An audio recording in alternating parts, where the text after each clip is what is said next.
Hello, everybody. My name is Lewis Lee, and I'd like to wish everybody a happy New Year's. And I hope everybody was safe this New Year's, didn't blow any fingers off or anything like that. How you doing, Ray? Ray, very good, Lewis. Happy New Year. I stayed safe. We early dinner out with friends, then home to sleep. It was Yeah, that's true. could have been safer. That's true. So let me give them a little spill. This is Planning Traffic, and we do this every Thursday night at 9 o'clock Eastern time. And we do it live so we can interact with all of you. So if you have any questions, it's live on Facebook and YouTube. So if you have any questions, just put it in the chat and we can see it and we can go back and forth with you. If we're telling lies, you can call us on it.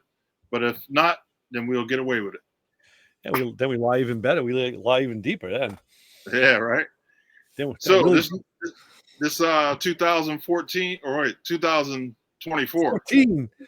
Yeah. Way off. Yeah. 24. Right. Was it wasn't a bad year, but it wasn't a good year. I mean, we got through it. Yeah, there was a lot of stuff on a lot of different fronts that affected all of us in different ways, some more than others. And I will agree that I think 2025 is going to be a hell of a lot better. Yeah, I believe so too. Just from talking to different companies at PRI and SEMA, I think things are going to open up. The gates are going to open up, and a lot of people are looking forward to 25. And so am I, because I'm going to do a lot of traveling, and I'll get to go to a lot of the shows that I couldn't make, and see a lot of shops that I want to go to.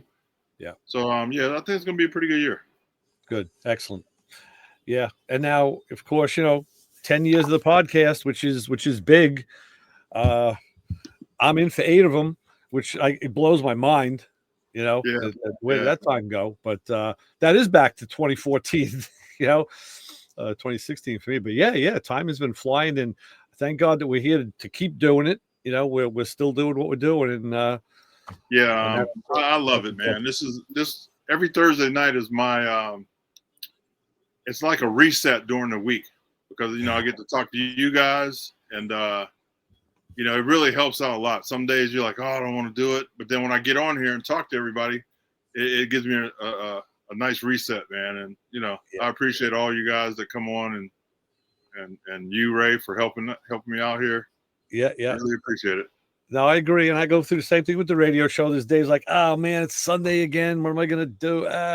But then you get in there and now you get energized. And now you're like, yeah, of course I want to do this. This is fun. This is what I'm supposed to be doing. Yeah. So, now that you're retired, you're getting to stay on a little later and, and have fun with the after show a little bit, which is, it's always good. And, so very good. Good things are happening. Yeah, so we made a lot of connections this year for different guests to come on. A lot of people reached out to me, and I was kind of thrown back about that. People like, hey, I want to be on your show. When are you gonna let me on? And blah. Beautiful. So I'd like to find out if we have a guy at OPGI. I know we used to have a guy. I had his name. I sent him an email, and nothing came back. So he probably isn't there anymore. It was I think it's Scott, right? That was Tony Giroux. Oh, Tony. Yeah, we had him on, right, Tony? Yeah, we did. And he never got back. So I got a feeling he's not with them anymore. But I'm looking to make kind of a higher dollar purchase with them. And it's, if I could get a little bit of a, Okay, I'll reach out to them for sure. All right. Get a little bit of a professional discount. That'd be cool. Yeah. Put them on the show. Yeah. Yeah. Actually, I'll send you my Connect stuff. I'll send you the info. Great. Thank you. Yep. Let's see. We got some people popping in the chat. So, I'm really excited about this year for Planning Traffic. I got new swag, and nice. Like I said, I talked to a lot of people, and they're excited. They're reaching out to me to come on. Right. That's great. Yeah. No, that's fantastic. When they ask you, that's always a good thing. Yeah, I'm really excited. I'm trying some new stuff with trying some new stuff with the software. Right. As you see, we have the lower third, as they call it. Yep. Yeah, it's looking good. It is. Yeah, very nice. A lot of. See, when I was working, I didn't have time to play with this stuff. So now, I can really get in and tinker. It's interesting, because I went the other way. Since I've been retired, there's days where I don't use my main PC anymore. I don't even come downstairs. It's like I got my laptop upstairs. I can check the mail and do stuff, but I've been like staying away from the computers. It's like when I sit there for too long, I get itchy. Like I don't want to be doing this. I just want to go. I want to be doing something else. Right. Let me go break something so I can fix it or pretend to fix it. Yeah, I see your post, man. You're working on a lot of different things. Been busy, yeah. Been busy at the shop. Kind of slowed down a little by Christmas. I made sure I cleared myself out so I was done for the holidays because I knew I was gonna be doing a lot of stuff at home, a lot of stuff with the family. And now he just called me today, and there's another job that's in there that I got to get on to probably on Saturday. Another truck, more brakes. It's always that seems to be my bread and butter is brakes. Right. But I got to be talking to Brian later on tonight. He did sell me a set of tools that I asked him for. It was a when you want to check the fluid in the transmission of the rear end, there's usually that plug, and you can usually put a 3/8 extension in it. It'll fit. Well, he told me, hey, we got a set of plug tools. There's male and female that are made for that. And I was like, no fooling. So, we sent them out. I bought them, and I got to use one the other just yesterday, in fact, on an oil pan, and nice. It's so cool. You say, wow, I got the right tool for this now. Yeah. And being a tool junkie. I mean, listen, I'm not above using a 3/8 extension in a plug by no means, but it was kind of cool to have the right tool and then be able to use it. Yeah, specialty tool. Yeah. Yeah. Exactly. I agree. Yeah. Every man should have every tool. Oh, let me tell you. And we don't, we really don't. So, but that's what we got friends for. Yeah. Yeah. Like, hey, you got one of these? I got to borrow it. I just did that. I just bought a fuel tank sending unit lock tool from a buddy of mine. So, I'll have to buy one eventually. You're more of a man to me because I don't loan my tools out to my buddies because they never come back. It's only certain people that I know and can trust, that it'll go both ways. And other than that, no, it doesn't go out. Even the guys I trust, I'll trust them with money before I trust them with one of my tools. Wow. That's up. Yeah. That's it's like something in them that say, oh man, I forgot to bring it back. Yeah. Well, forget to borrow it. I'll tell you something. Years ago, I started doing this where if a guy borrowed, whether it was a CD or he wanted to borrow a tool, and I'd write it down and stick that piece of paper on the refrigerator or something. And now I had a record of it. And it could be like a month later or 2 months, like, what's it? Oh, shit, I never got that back. Hey, yeah. What is that? Whatever it is. Oh, yeah, it's been sitting on my counter. I've been meaning to bring it to you. I'll come pick it up. My kids don't even borrow stuff off me because I nope. Yeah. They're like, don't even ask Dad. We just go buy it. Yeah. That's funny. It's funny. Yeah. So Power Tube TV. So we're going to go pretty strong with them this year as well. Okay. We had a good time at PRI, and Brian and his wife had a nice party for us, and all the talent showed up there, and we got to meet each other and chit chat. Nice. It was pretty cool. So I'm going to have a lot of those people on here on the show, and I'm going to go on their shows. So it's going to be a nice. I believe it's going to be a nice family thing going on there. Yeah. Really. Yeah. Yep. That's good. Yep. Yeah. Positive directions. Yeah. Yeah. Yeah. No, sure. I give you credit for really hitting it because you're doing your own stuff, your personal stuff, and you're hitting on this too, which is it's very good. You've got a lot of pent up energy that had to be released, I think, and it's going in the right direction. I appreciate it. Yeah. And we're going to do some collaborations with cartoons. Okay. I'll just talk to him. So we're trying to figure out some things to do with them too. Okay. So we just gonna throw the feelers out and see what comes up. Yeah. You can see what other people think, and then you kind of collaborate, and it's like clay. You mold it, and play around it, and before you know it, you have something that looks like something. You say, okay, try this. Yeah, very good. So, all right, let's get the fellas in and see what how their New Year's went. All right, that's good. There's Paul, Jim. There he is, the side of Mr. Toolman. Hey guys, how y'all doing? Papa Squirrel. Happy New Year's. Happy New Year's. Happy New Year, everybody. Hey, I just want to say that I'm very proud to see you guys another year.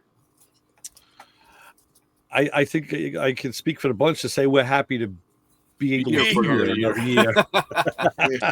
Right? Don't think for a second to be gone, right? No, that's right. I just live one day at a time. Right. Yeah, Papa Squirrel, it's good to see you back. Good to see you back in your home digs. You know, you were looking pretty lonely up there at your daughter's place. Yeah, it's good to see you back. Yeah, I was. Yeah, that's good. That's good. What's up, Paul? How you feeling? How was your New Year's? My New Year's was fantastic. We are entering a whole new year with a whole new outlook. I tried to reflect back on all the bad stuff of 2024, and I'm like, it's gone, it's poison, let it go. Yeah. I am starting off 2025 in a very good scenario, mentally, physically, employment wise. I think it took 2 years, but I think I finally broke the barrier in the state of Texas with some good employment, with some really good people. Good. You all can look them up if you want. It's called Lone Star Car Parts. And let me tell you, there's very few people that impress me. You all know me. It takes a lot to impress me. The inventory of this guy's products impresses me. Yeah. I was amazed. It took me a hard time to break the barrier with them, and it kind of happened on a cold call.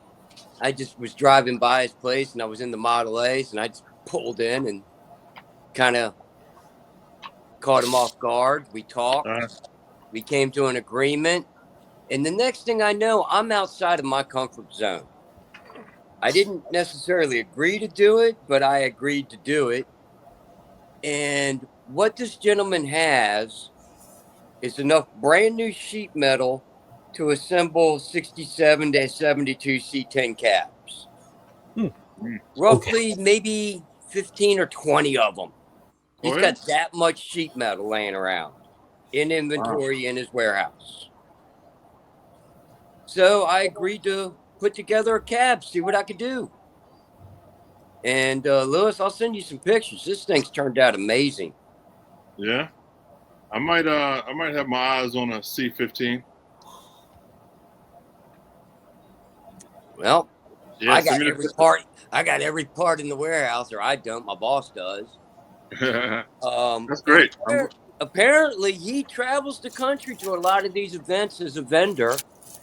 The Good Guy shows, and he's going to be in Carlisle. So, now, does he make the panels, or he just has a big selection or big? He's got good selection for whoever's supplying him. I don't know who's supplying them, but I didn't look at the name on the box when I was unboxing stuff. Okay, nice. I'm glad that's working out for you. I know you're a little stressed down there a little bit, but no, I'm still a little stressed, but I don't want to go too far out on a limb. God never gives us too much more than we can handle. So that's the truth. That's the truth. Push you to the edge, though. Make you say, "What the hell's going on here?" Makes you want to think, should I jump? But no. It's Texas. Mentally, has been very good for me. Financially, it probably hasn't been the best, but it's still an adjustment. And the money in the Northeast is still there. This man that I'm going to work for has been understanding enough to know that, hey, when they call on me in the Northeast, I'm going to jump. Yeah. I'd like to have a job when I come back. That's good. That's good. Well, I mean, that shows your abilities. You know what I mean? Your work ethic. If they're letting you come back, if you got a job, you can come back. So that's great. I don't abandon anybody. I'll follow through with whatever I say I'm going to do, and I'll give you notice. I'm not going to stop in the middle of a project, but when it gets to the end of that project before I start another one, I'll run and do something else. All right. Now, have you found that working on a truck's a little bit easier because everything's bigger and open? To be completely honest, and I believe I've made this statement on your show before, It's all a jigsaw puzzle. It's all sheet metal. It's all puzzle pieces that fit together a certain way. Yeah. It doesn't matter. And if you treat everything like the Ferraris that I used to work on, it doesn't matter if it's a Dodge Dart, a Yugo, a Ferrari. They're all pieces that all have to go through the same. It all has to start, stop, steer when done. So make it all fit. Make it start, stop, and steer. Yep, that's the key. That's great. I'm glad you found a spot. I believe I have for a while. And he's talking long term with some of these projects that he's wanting me to get into. So I can see this being, and it's only 20 minutes from my house. Oh, that's a blessing. I have been coming home for lunch most days. Yeah. That's a real good feeling, right? That is a good feeling, yes. So I think I'm going to be around your way, maybe the end of February.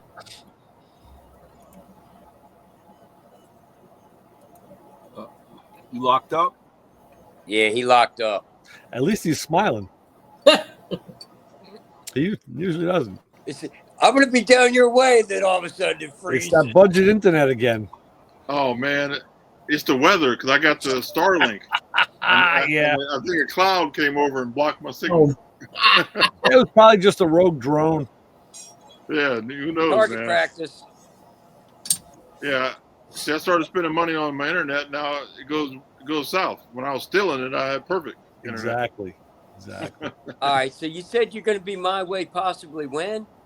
I think somewhere in February because I want to come through to Signature Solar. Okay, I would be, and I was going to bring this up to you at some point. I just might as well do it now. It would be awesome, Lewis, if you could get to Tulsa mid-February for the Starbird show. Mid-February, Tulsa. February 14th, Valentine's Day. Come on to Tulsa. 14th. Okay. Yeah, I might then be around. In another 4 hours south, and you're at Signature Solar. Yeah. Okay, I'll keep that on the board because we got a couple things. My son is having another child in January, so that's kind of putting when we're leaving on that because we got to kiss the baby before we leave. So, definitely. This is your second grandson? No, this will be my sixth grandkid. So my daughter has 4, my son has 1. No, wait. I said that wrong. This will be our 5th. This will be our 5th. No, 4, 5, 6. Yeah, it'll be our 6th. They keep busy in Ohio. But this will be the first girl. And stop drinking the water. I don't know what you guys are doing down there. Yeah, right. Stay out of the hot tub. When you don't have to use your mind when you're retired, you start to lose things. Oh, let me tell you, you'll be I'd lose it. Oh, yeah. Yeah, so this will be number 6. It'll be the first girl of the bunch. That's the one you're going to spoil. I like them all. They're all pretty cool. I mean, you can feed them junk and send them home. Right. There you go. No, Class, what part of Texas are you in? It's called Picton, Texas. I'm in the northeast corner. I'm 100 miles from Texarkana, 100 miles from Dallas. Okay. I got an idea where you're at. Good, because I don't. Northeast. Later. Now, are you northeast of the side of Texas or the top of Texas? I don't know. They call it Northeast Texas. Yeah. It's that upper corner of Texas. I'm 100 miles from Shreveport, Louisiana. Okay. I can be in Arkansas in under 2 hours, Louisiana in under 2 hours. Okay. I'm towards the eastern side, towards the north. Okay. How's the prices down there for land?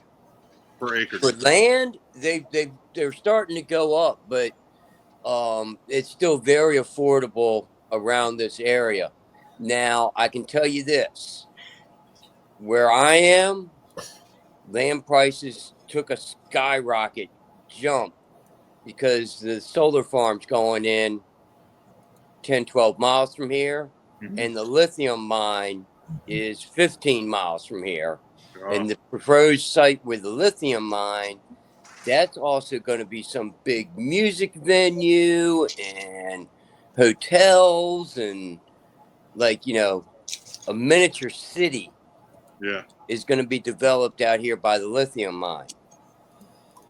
Well, I love the fact that they always claim we didn't have lithium in this country. Right. That's right. It was all in Africa. Yes. Well, one of the biggest deposits in the world is 15 miles from me. Yep. Africa's cobalt.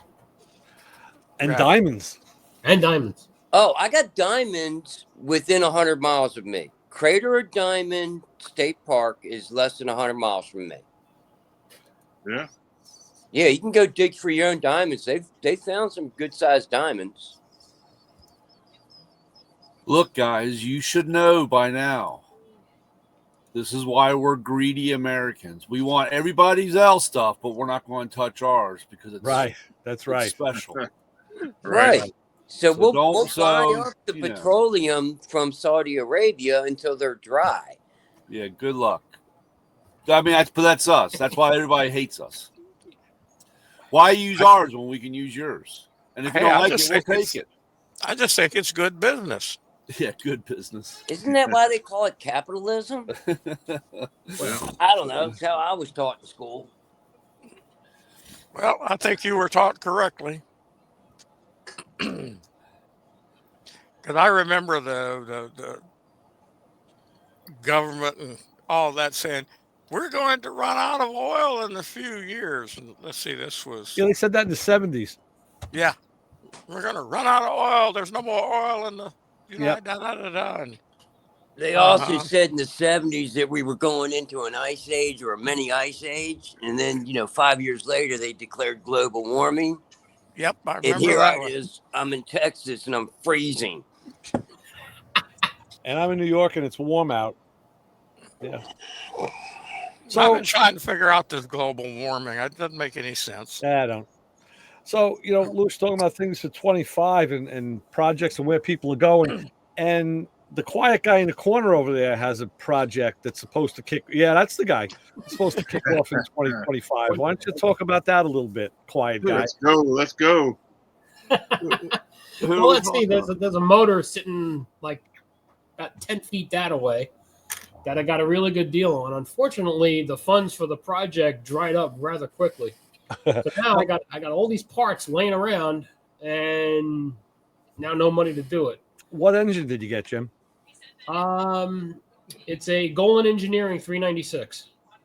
Oh, okay. All right. Yeah, one of the guys from the car club, this was his motor and his Impala. Raced it, hurt it, pulled it out, gave it to an engine guy, and let it sit there for a bunch of years and never did anything. Wow. Finally, he got together and he's like, you know what? I'm going to go LS. Right. So he built an LS motor at LSA, and we're selling this, and we're selling it cheap, and started talking to him because 9 times out of 10, the Impala SS forum is where we get all our parts for the Impalas and the wagons and stuff. Right. And every time I go on there and I'm looking at something and I'm like, damn, this guy's in California, this guy's in Florida, this guy's in Chicago. I'm like, can't get nothing. And I look at this and I was like, man, this looks like a really good motor. And I was like, it's probably someplace else. And I look, it's on Long Island. Oh, wait a minute. Oh, wow. So I called him. We got and the only reason why the motor was like halfway built. The engine builder just put it on the side. Said, you know what? I'll get to it when you get the money for it. So basically, he sold it for the fund to build his LS motor. So we came up with a good deal, and I went out and I got it. All right, so the motor is ready to go. 96. Yeah, pretty much. So what else? What's the stopping? What's stopping you now? What else? What do you want to do? A tranny or what? I actually have a tranny. A buddy of mine built a tranny for me. it's getting better and better. So what's the stopping point here? Because that sounds like it's ready to go. Yeah, just about. But I need a bunch of stuff I need for the motor. Going to need headers. Going to need exhaust. I do want to do the front end on the car because everything is 30 years old now. I'm like, I don't know about that. Well, I'll tell you this: the front end stuff is all available, and it's not that expensive, really. Well, the funny thing is, I want to update. I want to go QA1. Okay, so even if you update, and I'm comparing the prices, and the prices for QA1, they're more, but they're not a lot more. I mean, there's stuff that's gone up. Oh man, what's that? There's a place that makes suspension stuff. I saw them up at the open house for one of the restoration places for damn, I forget the name. But they're making tubular control arms and all. There's a lot of companies now making tubular control arms that are a little bit more of the budget price range because they don't have the big name, Okay. But they're using the same ideas as everybody else, and they're from what I hear, they're making a pretty good product. And that's all easy switchover stuff. That's all. Yeah. It's just a matter of pulling a trigger and starting to do it. But you got to be able to lay the car up. Yeah. Yeah, that's a big thing. That's the first thing. Yeah. So that's what I got to tell you, wife, hon, I got to go buy another car so I can work on this one. There you go. Like, what? No, listen, really. I'm working on that. Take this one apart. Oh, I'm working on that. My present company vehicle is a 2011 Ford Escape. Okay. And it's 2011, 2025. It's 14 years old now. Right. And I keep nudging my boss. I was like, hey, I got a 14-year-old car. You think we can do something about that? He's like, yeah, when we start making money. All right. There you go. That's famous last words, huh? Yeah. Yeah, tolling business is cutthroat to say the least. And there's always something going on. Of course, now the big thing is congestion pricing here in New York. Oh yeah. Which is back on. The only thing I can hope is that only thing I hope is this governor gets the hell out of there. We get her to freak out. We got 2 more years before that. Let's see what happens this year with the mayoral election. Right. He's figured out, oh man, I'm screwed. Yeah. Yeah, very true. Very true. But New York's always seemed congested. What's new? Yeah. Now we're going to charge for it. Yeah, now they're going to charge you for it. Right. They're trying to follow England. Yes. London, yes. That's exactly where it started. That's the model. Correct. Yep. And the funny thing is, they've been working congestion pricing in New York City for 20 years now. But they never really got it going until this latest thing. And the one thing nobody knows is that the congestion pricing system has been turned on for a year now. But they're not collecting any money because that's set yet. So all they got to do is throw the switch, start the program that says, okay, start charging people. Yeah. And off they go. Yeah. It's a disaster waiting to happen. I know. Well, we got to vote the right way. So, all right. So your project is on kind of like a hold with hopes. Now the guy in my other corner on that side up there, that one is smiling. That's the guy. Let's hear that update. We want to hear that project update because that's what we're doing. I'm a little behind. I've cleaned out. I've got a lot of space. I'm trying to move the car. That's been one of my. I put the suspension back on so I can roll it out, but I'm looking, believe it or not, for a 14. I need a 14-inch tire so I can mount it on a rim so that I can get it out. And Facebook Marketplace. No. Well, I don't want to pay nothing. Right. I Right. don't want to pay nothing. I'm going by, and I thought I could go dig through a tire pile, and a 14's like zilch. Relax. Now the Mustang I'm working on. I'm gonna set you in the right direction. That's really close to you. How would that sound? Well, it depends, but I'm in Kensington tomorrow, so. You're in Kensington tomorrow. Message me your phone number, and I will see if we can actually get you that tire somewhere in the alleyway behind I guess firehouse in the alleyway still there. Yeah, I've dug around all the tire piles, and all I want is a 14. And It's no over on Brookville Road. Radial tire. Yeah. Did you ask Paul if he had one? Yeah. You know, Brian, I asked the guy, the Mustang I was working on, we were talking about tires because he wants to buy, he has rollers on the car, and they're 14s. And he bought, I said, these are brand new tires. Where'd you get them? He said, Mavis. It was like, $35 a tire. So maybe they, look in their back lot. Maybe they got something. Yeah, well, actually, I'm almost. A buddy of mine told me, for $45 you get a tire. I was just trying to do it on the cheap. I mean, I was just trying to find a tire because I just wanted to roll it out. When you need a roller, you just need something to. So here's what I'm seeing. That's a way to hold off moving along looking for a tire. No, but he's motivated now, Lewis. He is. I just dug the rear housing out, the 9-inch. There's only like 3 things that I want to make sure that I get done while it's in the shape that it's in. You know, I got the torque boxes lined up so that I can weld in before I put anything else. So I got torque boxes to put in. I want to swap over and put the 9-inch in instead of with the 8, having that. And I've got one section on a frame rail that I need to patch, fix, or repair. And So after you're that, 2 years away from needing a tire. But I gotta move the car. I've got to move the car, Paul. I've got to move the car. The car has to roll out. I need to be able to move it. I don't have a stationary place for it. All right. I do not have a stationary place. And when I go to weld, I need to do it outside. I'm not doing it in the garage. It's hard to believe I've thrown 15 bags of trash away in this garage, but I still have tons of family storage in the garage. Yeah. And if I'm welding, I cannot have that anything. Because my luck, the luck of the Irish, is I will blow up something that was not. Message me your number. I'll get a hold of Greg. I think there's a few 14-inch tires over at Greg's over at the Jag shop. The Jag shop. Yeah, it's the private shop that I work at when I come up there. I just, like I said, that's Mink Hollow Road, so that's only 8-10 miles from you. Yeah, Mink Hollow. Yeah.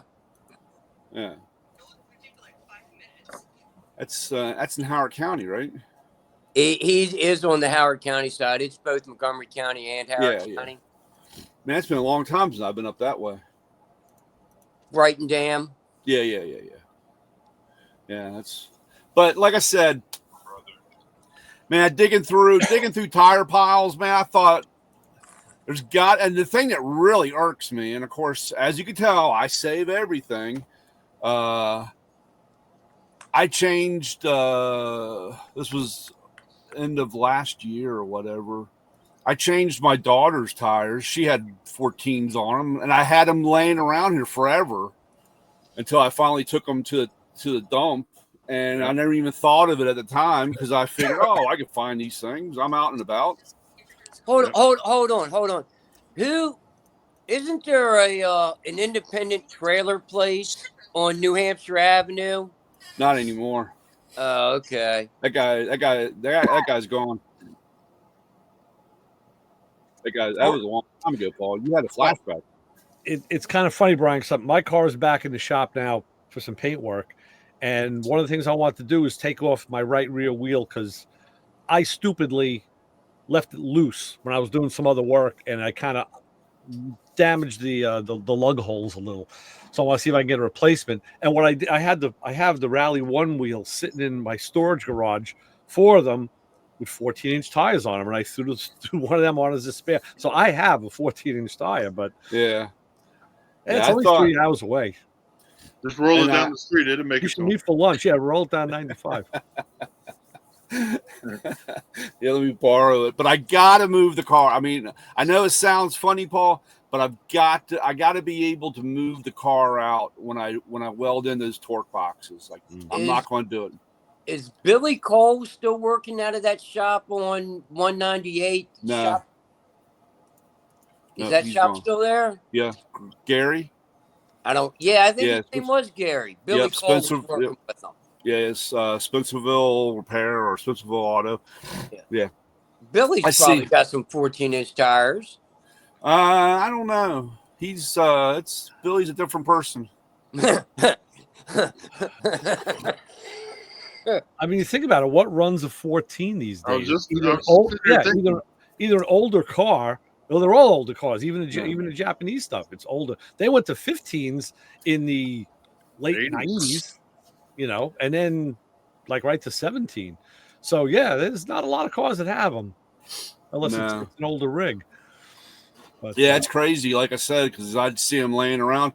And the funny part is, like, I have a handful of places, gas stations that used to have all these tires hanging up on the wall. Right. You know, it's been there for 20 years. You know, there's no, you know, and I made a comment one time. I was like, you're never going to sell those. I mean, you'd be crazy to put one on a car. You know, because of the heat. They're all just been sitting for 20 years, just because you know. I mean, the tires. Not part of the shop, yeah. And sure enough, I gave the guys enough of a hard time. I go in, what happened to all your tires? They're all gone. I was like, damn, I just wanted a 14. I just want one to roll on. I'm just not driving. See, I'm looking for a 15-inch tire that I can use as a front spare because a 15 will clear the disc brakes, a 14 won't. And I'm going to have to carry two spares, but that's okay. And I'm having the same problem finding a 15-inch tire that's, you know, not going to kill me. Yeah. So, yeah, I was looking for something cheap. But yeah, I've got and the only other thing, like I said, well, in Jim's case, I've probably got 60% of all the parts laying around here are laying around. That was another thing I talked to you about on the radio, is that years and years ago, I filled the car up with I thought I filled it up with all the parts. Right. And, you know, I go digging around and messing, or I go to my mom's and there's a box of parts that I thought that was with the car, and it's not. I mean, I'm finding stuff all over the place. And like most of us, you have 60% of the parts, but like 3 times over. Because I made that mistake too. I bought a lot of the same parts over. We all do. Yeah, I got 3-4 of them. Like, oh man. But that's just the way it is. I want to get the 9-inch in, and I wanted to weld in the torque boxes before I did anything with. And is it an 8-inch that's in it now?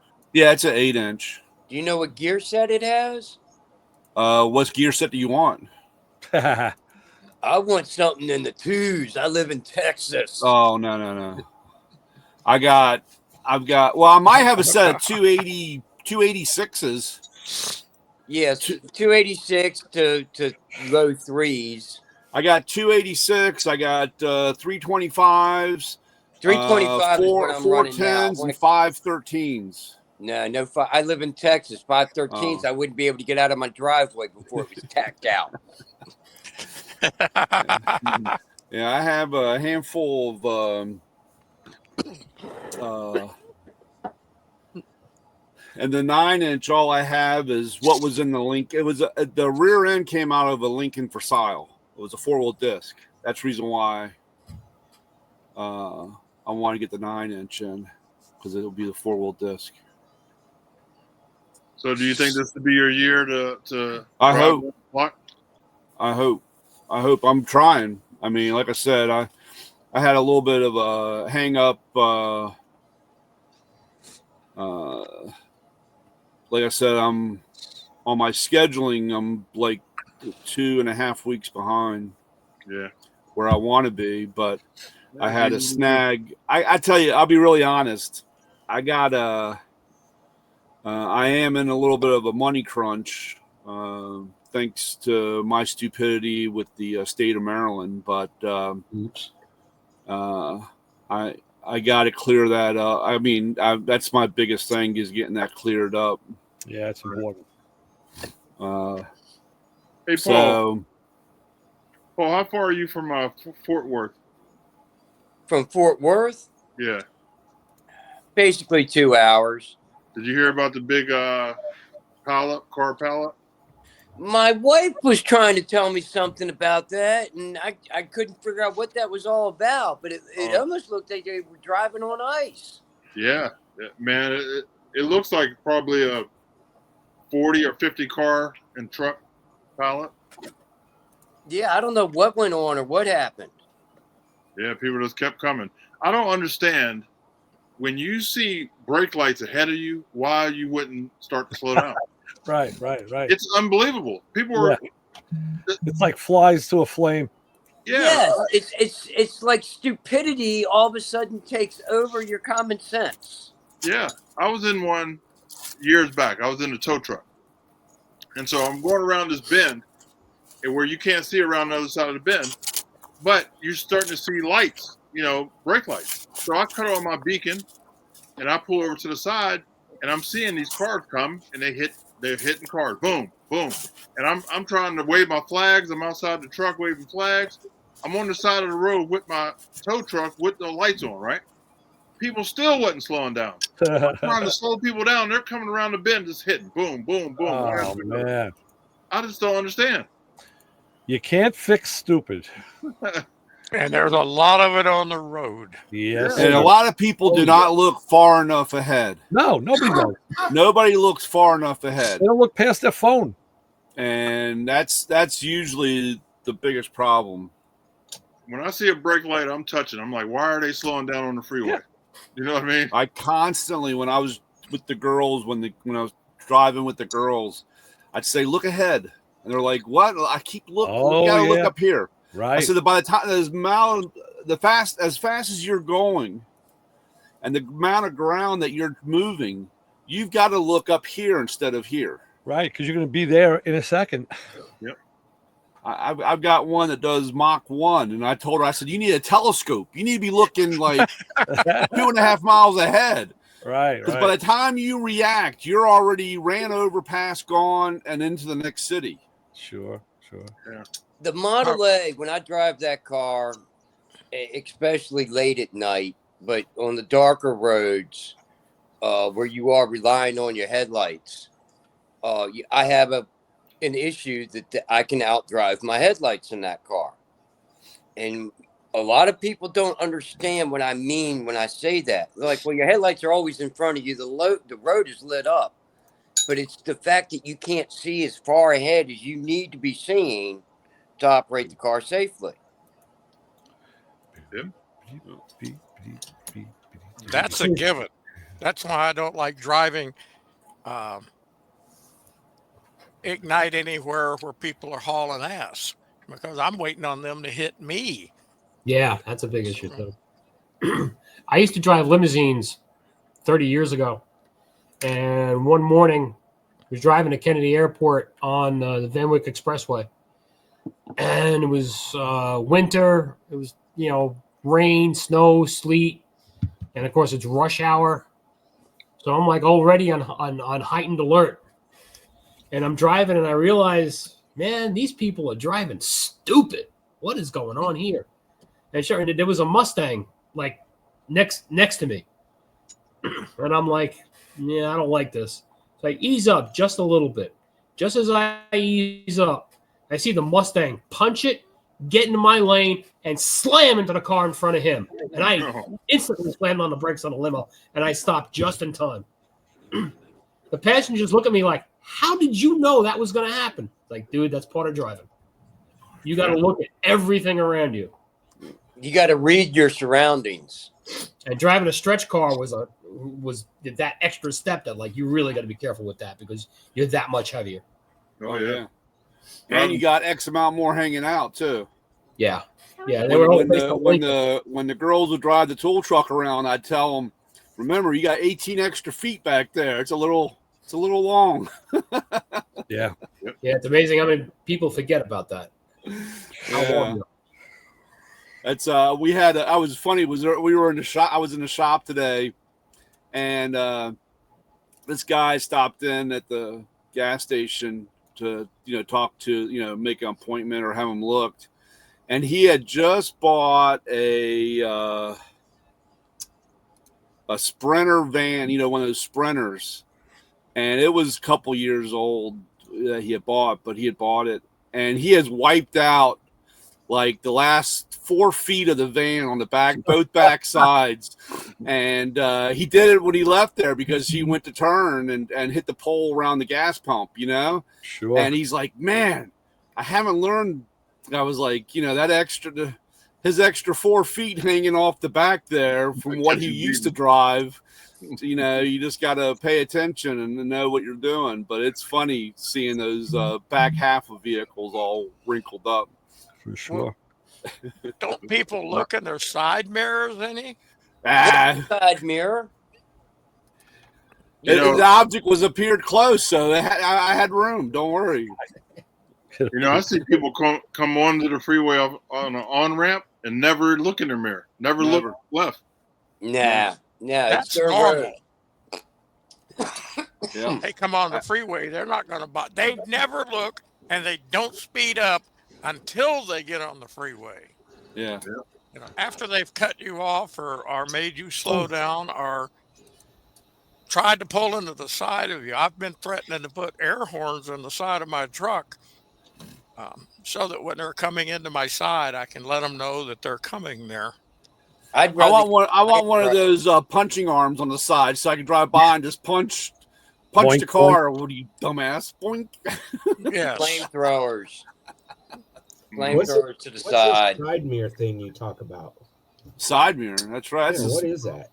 Never heard of such a thing. Once on the 66 on the Mustang, I never had side mirrors. I never had mirrors on the side of the car, And I had a mirror that was down on the floor, so when I got pulled over, I just set the mirror because on the Mustang it has that little loop in the door, and I'd set it up on there, and we go through all the BS. And, when the cop said, I'll be back with your ticket, he'd walk back to the car. And as he's walking back, I'd take the mirror off and throw it back on the floor, And I had one cop this one time, he came up and he went to give me the ticket and tell me where to sign. And he put his hand like he was going to put it on the mirror. And he goes, wasn't there a mirror just there? I said, oh, hold on, officer. I said, here, put it back up.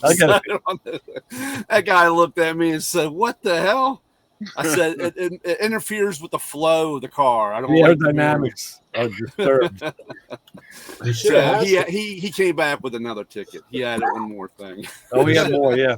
You should have asked him. You've been drinking? There was no mirror there. Yeah. He's got you at that point. Maybe you get lucky and he had a few on shift.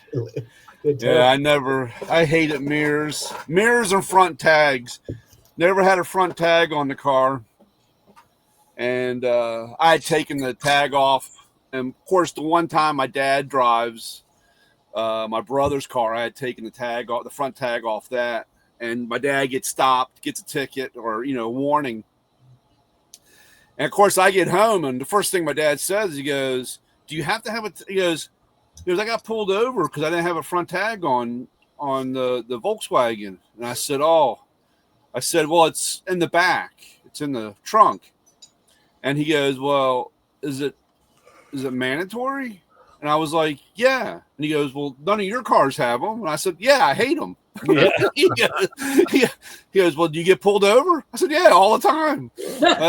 He goes, well, why don't you just put the tag on? I don't like it. So. Right. Texas has had front tags since I was driving, and that's been a long time ago. I don't care anything about it. Yeah, we just got rid of ours maybe like 2 years ago. Wow. Yeah, I hate front tags. I don't have a front tag because I'm using a loophole. I'm using a special plate, a World's Fair plate. And in certain years in New York, there was only one tag. And the World's Fair years was one of those stretches. You got to have a 64 or 65 car. And they only issued one plate. that went in the back, and because they put a World's Fair plate on the front. Well, you can put whatever you want in the front. So,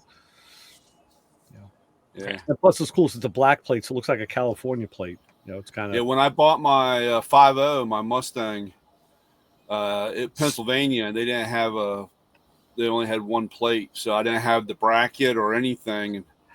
I went over 10 years without it. Only got pulled over twice for not having a tag on the front. That's the thing. Now that it's totally legal and legit, and I'm waiting, like, pull me over, and like, I want to get that young cop to say, hey, what's with the one plate? It's black. It's stolen from California, whatever. And just to tell them, no, officer, look, this is legit. It's really legit. No, I'll never get pulled over. Never. Never. I'll ride with you. I'll come up and we'll get pulled over. Don't worry. I was going to say, I'll visit. The FBI will come storm on your place. Yeah. All right, don't guys. worry. I'll help you out. Hope to see you next week. All right, Paul. Lewis, I'll be in touch, and we'll go from there. All right, sounds good, Paul. Thanks. Take care, Paul. Have a good night. Yeah, you want to get in trouble? I'll stop by. Don't worry. So, Brian, I guess you heard, speaking a little bit of tool talk, I had to do an oil change on the boss's new Silverado pickup. And, I raised it up and I'm like, okay, what's the oil drain? And I'm like, huh? It was a flush plug. I'm like, whoa, it takes a square drive. I'm like, hey, I got one of those tools now. So I went and grabbed it. And I tell you, what they're doing on these new engines, it's a 4-cylinder. You put the drive in, it's literally a quarter turn. Yeah. Just a quarter turn. And was it's it a plastic? What was it? A plastic plug? Plastic. Yeah. With an Yeah. O-ring. Why did I get fuzzy? I don't know. I was getting ready to say I haven't had anything to drink. Yeah. That happened once before. Maybe because I put my hand too close. I don't know. Refocus. Oh well. Yeah. You started talking about last week and you went into fuzzy mode. Yeah. Like you were drifting back into a memory. That's because I'm using fuzzy logic. Yeah. You know what? Put your hand over it for a couple seconds and then come back to the refocus. Check my lifeline. Really ain't liking it. No, it's still it just wants you to be fuzzy. I guess so. All right. So maybe I've been drinking. Why not? So, Brian, the moral of that story is, it's never too late or never too soon to buy a specialty tool because, like I said, I could have used an extension. And actually, I did. I used an extension, like a locking extension, which I wish I didn't do because as the oil dripped all down, it got into the ring of the locking extension. Oh, yeah. And I'm sitting there spraying with brake clean, and the oil is just not coming out. But it was nice. Let it drain for a day and a half. Yeah, but it was nice to have the. I love when I get a tool like that and I can use it fairly right away. It's like I hate when a tool sits for 6 months or so and you haven't used it yet. I'm like, damn, why did I buy this? Usually with Murphy's Law, with that, you buy the tool. I like it. Well, for me, it was, if you use it 3 times, you have to buy it. So you borrow it 3 times. Within a week, and then you buy it, and then it sits for 6 months because you don't get another one of those jobs, and you're like, yeah, I can't believe I spent all this money or whatever. I like when you can use it that way. Hey, Coach, how was your New Year's? I think I can do about Mine that. was pretty good. It was quiet, just me and my wife. My son came over like 1 in the morning, 2 in the morning, but my daughter went to her boyfriend's family's house and it just left me and my wife, and we set off a couple fireworks, but our one dog was having a hard time with it, so we knocked it off, and then I spent most of the evening we were watching some of the programs, where they talk about the year and whatnot, and and then I sat there with the dog next to me trying to keep him calm, Nice. But it was good and quiet. I mean, I remember back in the day, I'd want to go somewhere and go out at I'm past that. Yep. I mean, if I have a close friend that, I have a couple friends that live not too far, and once in a while they'll say, hey, we're getting together. I might head down there, but that's about it. But it was good. Me and the wife, we were talking, and we probably haven't been out in 15 years, I bet. Yeah. We stay at home and fall asleep before the ball comes down, and wake up and go back to sleep. Like I was saying, we got together with a bunch of friends for dinner beforehand. We went for an early dinner, and then like it was already agreed. Everybody just goes home. You know, we're not going to go over your house. No, everybody's just going to go home and then do their own thing. And it was the best. It was the best. Really was the best idea. So I was in bed by 9, and I woke up. Unfortunately, I woke up at 3 to see that fucking mess in New Orleans. Oh yeah.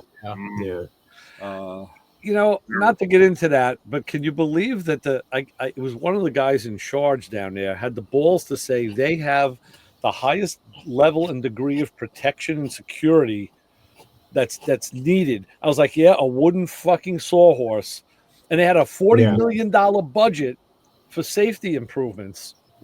Well, where'd that go? That's I mean, to get into that they got caught with their pants down because. You know, when the chief of police was saying, you know, they had this secured and this and this and that and was barricade, and there's a guy that they went to interview this guy, and he said, "What are they talking about? There was no," and you know, he shows a picture from his phone, and they're like around the sidewalk, yeah. So then that's why when you watch the interview, I mean the press conference thing at 6 a.m, I guess it was actually a little later. It was that, you know, well, we're going to tell you the truth, right? And it's like, well, you should have started that at the beginning. Right. And then, of course, it came up, well, the pylons are in, but they haven't been finished. They're not improved. Right. They're not working. And, you know, and don't say that you had them. Don't say that you were using them. Right. Right. Now, you paint this canvas. You know, one of my theories is why, you know, nothing happened in New York. New York is so locked down. There's cameras everywhere. They put, you know, 50-ton dump trucks filled with concrete at every side street. I mean, you can't get through. It's like, now I've been to Mardi Gras. I've been to Mardi Gras before, okay, and they've had trash trucks down there.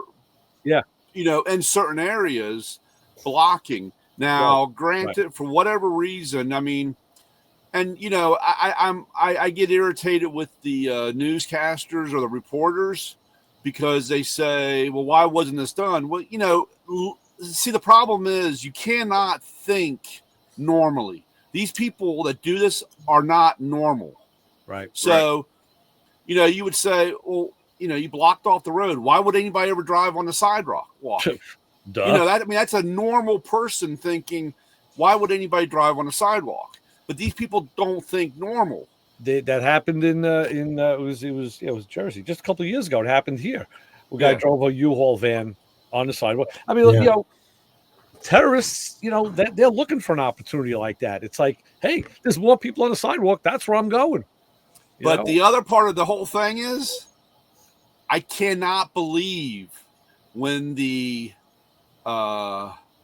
Cybertruck blew up.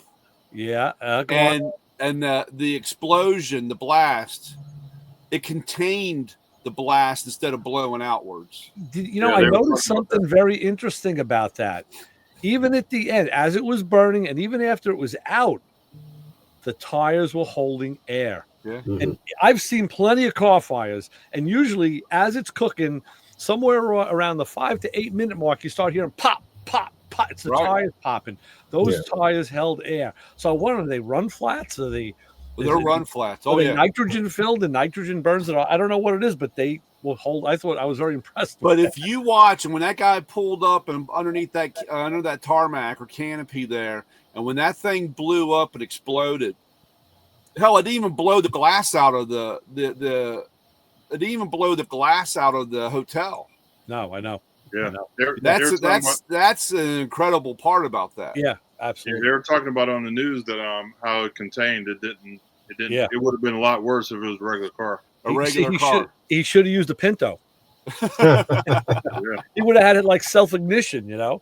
Yeah. Try to find a Pinto to do that. They just have to back up and like hit the fire hydrant, and that would have been the pre-ignition. Right, and it had explosives in the back in the bed. Oh yeah, right, yeah. Oh, he had mortars and all sorts of stuff back there. He had all kinds of stuff. He had those gun. He had those. He had a couple guns. Did you see the guns all melted?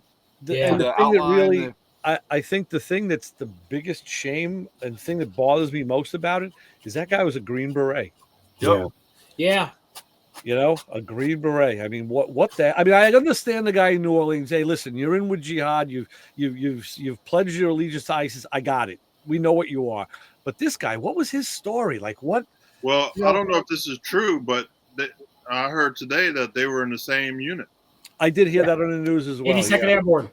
Yeah, they were both 82nd Airborne. Boy, That's a big unit, though. Yeah, it is. I'm out of it. What the hell went on? Yeah, they're supposedly both at Fort Bragg together, or at the same time. What are you talking about, Papa Scroll? I haven't heard of any of that. Of course, I don't watch either the one. news. Some guy drove down Bourbon Street after New Year's Eve, on New Year's. Right. Drove down Bourbon Street, wiped out, killed 15 people, and injured 30. Had a gun battle with the cops, and the cops killed him. They found out that he had an ISIS flag, and he had set off, or he had some IEDs, and that was. So then later in the day, they had a dude pull into Trump's hotel in Las Vegas in a cyber truck.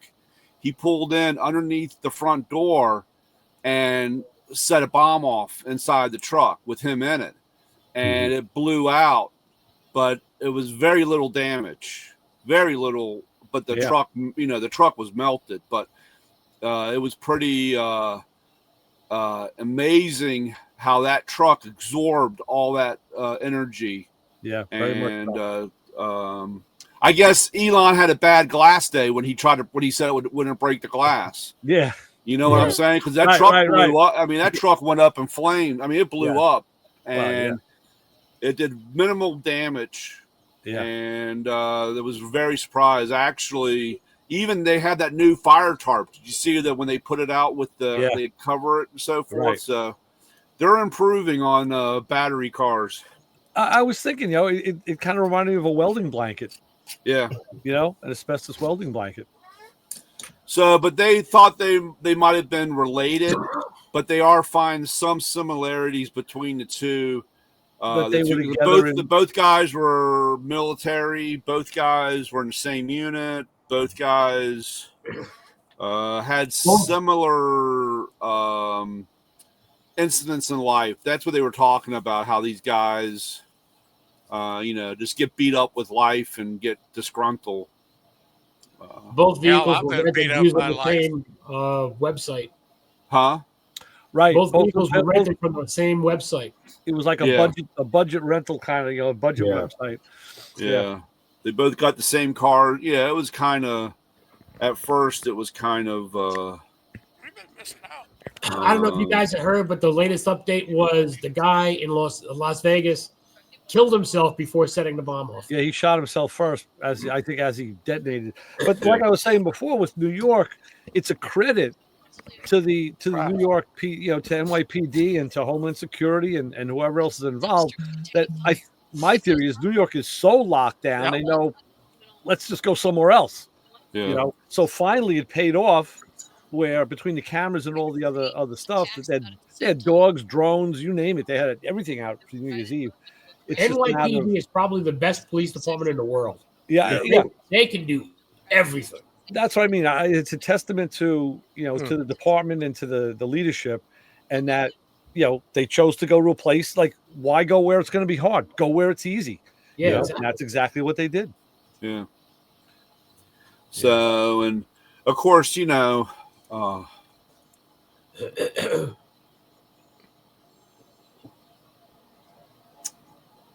that's why I like where we are up here. There's not anything going on up here. Nobody's tried to run anybody over or blow anything up. That's good. Yeah. And here I have marauding gangs of bicyclists now that are like doing these riding. That 80 to 100 bicyclists, kids, are in the street. Just take over the street, and they were just by the radio station in Uniondale just today. And they kind of surrounded this guy in his rental car, and he didn't know what to do. So, and then a kid throws a brick at the where did he have the brick? So he threw it at the rental car and damaged it. And then they took off. They found one of these kids at the Roosevelt Field Mall riding his bicycle in the mall. And So everybody's freaking out because there's this kid riding in the mall, and there was another kid outside. They arrested him, and he's a minor. So I guess they're going to try and see what they could piece together, where these guys are from, what the hell they're doing. But that sounds like San Francisco. They have the greenies ride down and block streets, and then if you're on the street, they come up to your car and kick your car and all that because you're polluting the air by driving your car in San Francisco. well, I don't know. They certainly could have taken the impetus from a group like that. I don't know. They don't know. They haven't broken the case yet. They haven't really gotten to the bottom of it, but it's been happening now the last few days. And I found something on Instagram. I sent it to my daughter because, she's out of state now. And it was I even said to my friend the other night at dinner, I said, we need to put like a cow catcher on the front of my FJ. And it's just like, just like plow them out of the way, And I saw this thing on Instagram today. It was from like the 20s. It looked like Buster Keaton. It was some old like Model T that had a big, like an inverted scoop on the front. And it ended up being, I guess, like a tarp. Because there was a guy on the street, and the car just drove up to the guy who fell on the tarp, and it just kind of blanketed him up and spit him out. I'm like, perfect. That's what we need for the bicycles. Yeah. Or a unit that shoots mace the whole crowd. Oh, give them a little bit of the hot sauce, right? Bless them with the hot sauce. Yep. Oh, yeah. There you go. I can't figure out when I was a kid, I never even thought of that. Never even did. No, dawned on me. you tried staying away from cars because you didn't want to get hit. Well, yeah, they're bigger than I am. Right. I'm squishy. These kids are showing no fear. They're just literally riding right in the lanes of traffic and zipping around cars. And most people, the women out there, they're getting freaked out because they don't know. You don't want to hit these kids. I mean, I want to roll the window down and just like Brian's idea, punk. I guess it was. I was watching. What was that? Penelope Pit Stop, and the. And they had the gang. They had an arm on the side of the side of the car. They had a punching bag that punch him in the head. Right. Yeah. Hey, nobody's scared of being punished anymore. Yep. They're not. No, they're not. They're showing no fear at all. And the good thing is that here in Nassau we have a really good police commissioner, and we have a really good county executive who aren't going to stand for this crap. And once they do catch them, they're going to put them through the system. They're not going to let them go. They're going to really do what they can do. They'll use the highest extent of the law to well, that's the problem. We got that. We have those jerk offs, or we have the same thing running around here, and like I said, the problem of it is that the system is just so overloaded. That's just like they don't even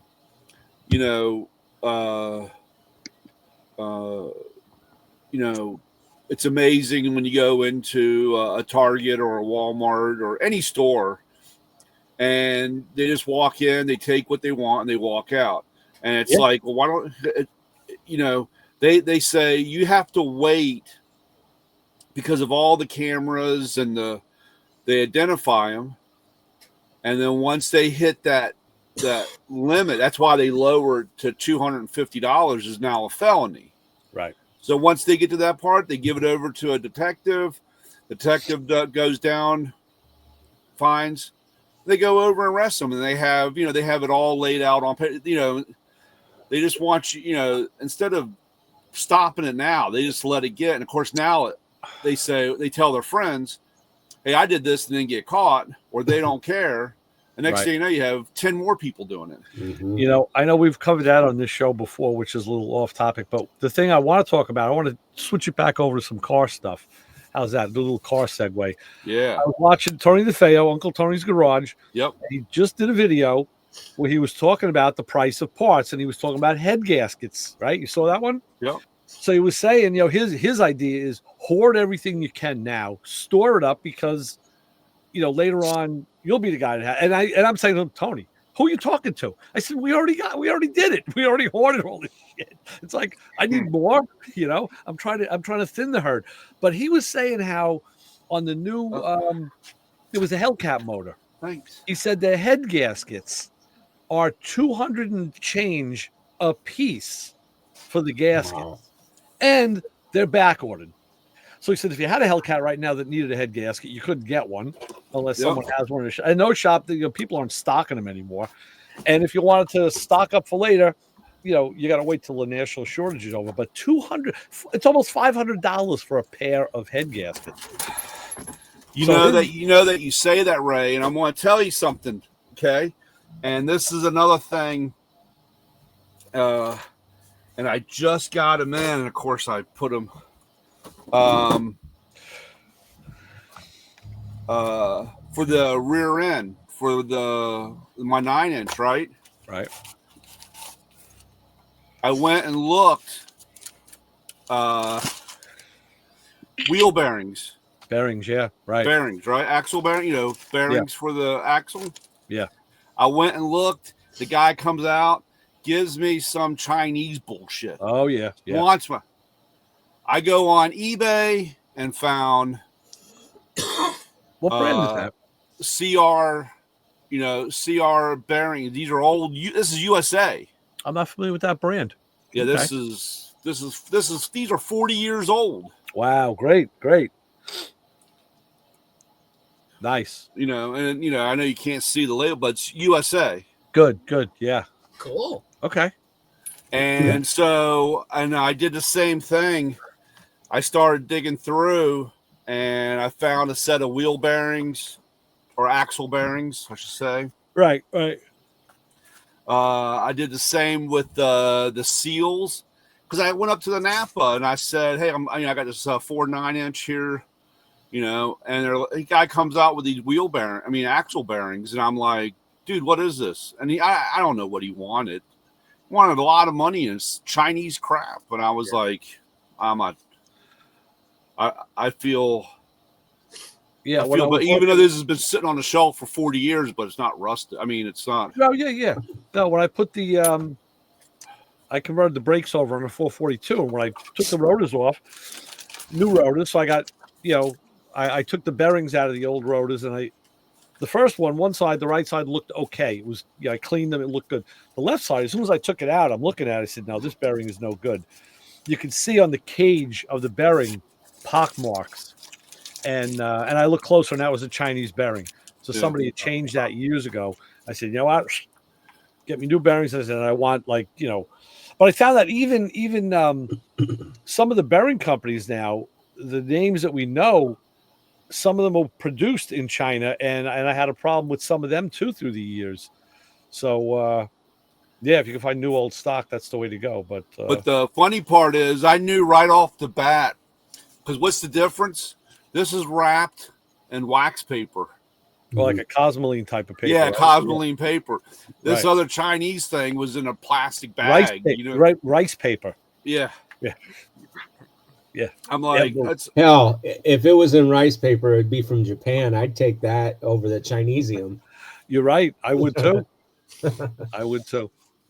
So it's very true. You got to be very picky. All right, Jim. All right, Take care, Jim. Good night. Later, Jim. So you got to be very picky. You got to be picky with those auto parts, and you have to, you got to really be wary because. I got, like I said, I figure if I have to go deep down and dirty into something, I'm not playing. I'm not taking any of those chances. Oh no. No, because you don't want to do. Now those bearings are pressed on the axles. So to change them, you got to disassemble and pull them off and repress. I mean, mine, like in my car, they're not. They lay in the housing. So, it's another step for you. But who the hell wants to go through that again? Yeah. Yeah. So, but like I said, there's just been after.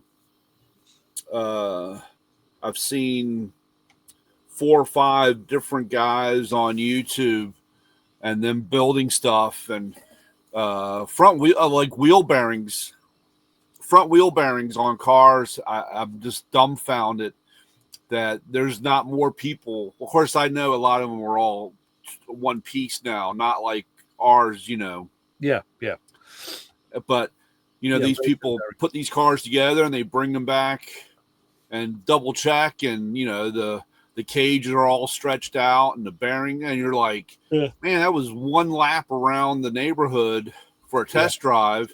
Can you imagine saying, okay, come pick your car up and the wheel come? I mean, this stuff is really, really, I mean, I don't mean to harp on it or people, but I'm seriously, we've really have lowered our standards with this such a high price. And somebody's really, really going to get hurt. Yeah. There's going to be a real, and the problem is it may not be you. It may be one of your, it could be some dude doing a car and your wife pulls out of the driveway and his wheel comes off. You know what I'm saying? Yeah.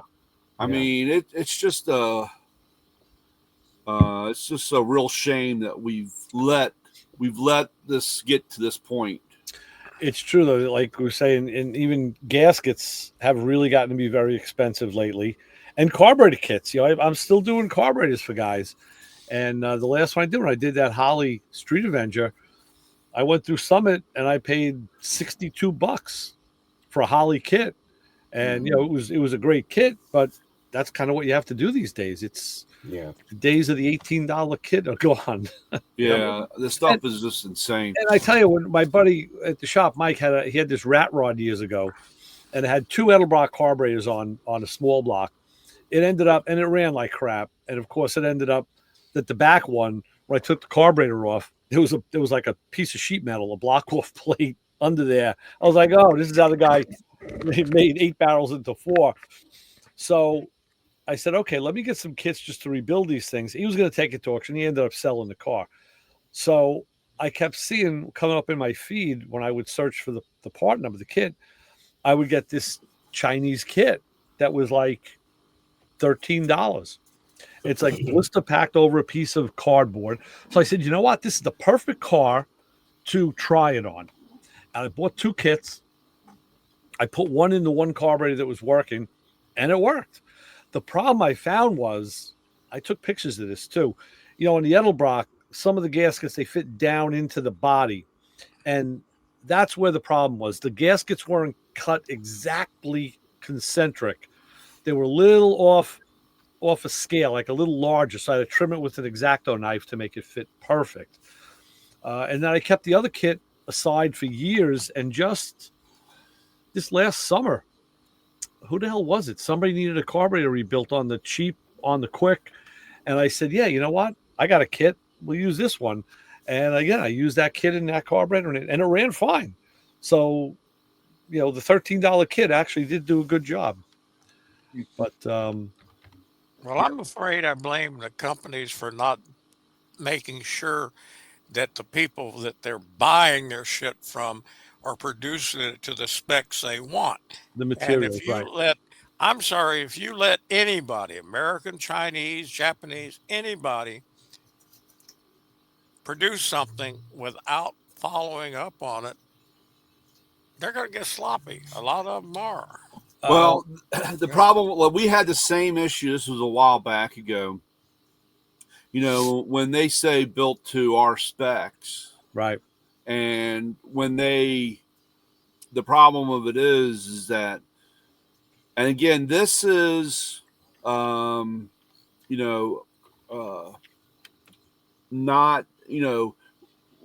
reaping the profits over quality, just trying to make as much as you can and screw the quality.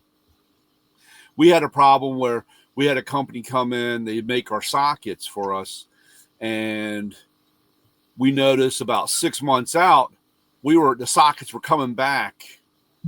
We were doing a high rate of warranty. Mm-hmm. And the problem with it is if you don't say anything, when you just send them in, you have some guy getting paid, $19 an hour just punching in numbers to give you a credit. He doesn't care, or he doesn't know, but you're saying, hey, we're getting a high rate of these things back. So they took some of them, they took them out to a special, just have somebody else do a metal test on them. And the manufacturer was trying to make more money. So they skimped back on from the first set that they gave us to test. Right. And it wasn't a constant test. It's not like, okay, well, we're going to check you every couple months to make sure that you stay that way, because it's cost. Yeah. I worked at the electrical manufacturer in the 80s. We had a QA and a QC department. So there were double checks. Plus, we had our own test lab, and we did our random checks. I was in the electronics, and I went into the metallurgy lab, and we did our own independent testing to check for that we were getting what we were supposed to be getting. And that's how they kept the product in line and doing the right thing. So they stayed on top of their game because of that. But if you don't have somebody that can reach out and just pull something off a line and say, let's go test this and see what it works like. Right. And your ass depends on it. Right. That's what used to keep people much more honest, because I'm sorry, we've had people cheapening stuff since, hell, they've been putting cement and flour for years. Yeah. Yeah. Yeah. Like I said, we had QA and QC, so it was, double checks and balances, and the way to do it.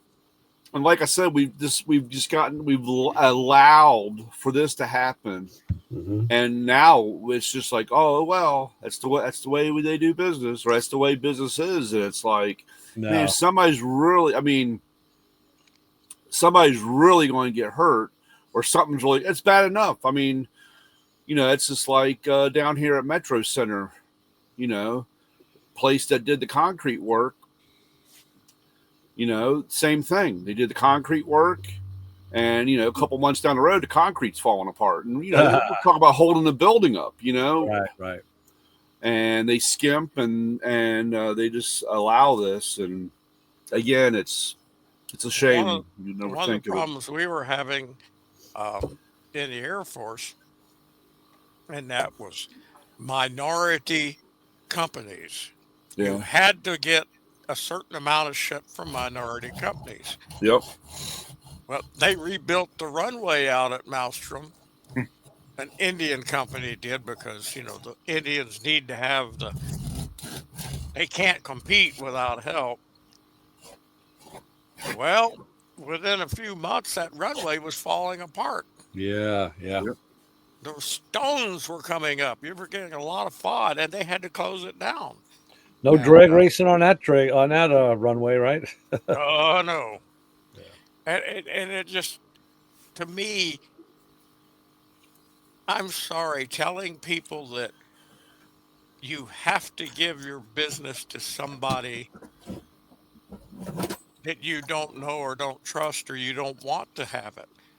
They might be the lower bidder, but the reason they're the lower bidder is why. Yeah, it's really the basis of American capitalism. It's your money. You can spend it the way you want. But government contracts are another issue. Just like county contracts, they do stipulate lowest bidder. And of course, lowest bidder could also be lowest quality. Yeah. Well, the other problem that I think it's become more of a sticking out like a sore thumb since COVID, but even prior to COVID, is people not wanting to work, not taking pride in their work, and not wanting to work. Yeah. The parts store that's nearby, and it's part of a big chain. I'm not going to say who, but this shop over here, several times I've gone in, and they say, well, yeah, we don't have it in the shop. It's at the warehouse store, which is about 8 miles away. And I'm like, okay. The guys and then they just look at me blankly like, go get it. The guys at AutoZone tell me the same exact thing. Yeah, I mean, it used to be. It's at the hub. We can have it here if we order it now. We can have it here by 4 o'clock this afternoon, unless you want to go get it. If you need it real quick, Right. All of a sudden they don't even offer that, and it's irritating. I mean, a couple of times I've gone down there, and it worked out for me in the sense of I had to go that way, but I was irritated that you could see the lack of care. Yeah. And quite honestly, last time I was there was a girl that used to work there, and she got employed. She left there. She was employed by the motor vehicle department. But I keep in touch with her because I had gotten her number several years back, because she was like, "Hey, if you need something, text me and I can start pulling it up. And if nothing else, I can message you and say, hey, we got to get it from the hub store. You don't have to make the trip in. I can get it ordered. And if you're right by that cutoff time, I can get a little quicker for you." So I messaged her and I said, hey, what the hell is going on at this store, man? And the assistant manager, last time I went in, oh my God. I was like, and I texted the girl and I was like, hey, it's so bad. This girl is using, and you can see the she's got the itch. I said, she's whether it's cocaine or meth. I said, but she's displaying really bad. That's terrible. Yeah, it's horrible. So I mean, and don't get me wrong, if somebody's got, they have a struggle, I do feel for them and hope that they get that taken care of. I don't wish bad on anybody like that, but it's all the way around, it's gone downhill. It's unfortunate. Yeah, it is. So it's 10:30, so let me do a close real quick. Okay, everybody, I'd like to thank everybody in the chat from YouTube and Facebook Live. We do this every Thursday night, 9 o'clock Eastern time, so please tell everybody that we hang out, we talk to businesses, builders, and manufacturers. And we will see you next week, 9 o'clock Eastern time on Thursday. Thanks. Everybody have a great night. Like this show? Want more? Then head to WatchPTTV.com, the new 100% free PowerTube TV streaming network. Home of the best classic and new motorsports racing and build shows on the web.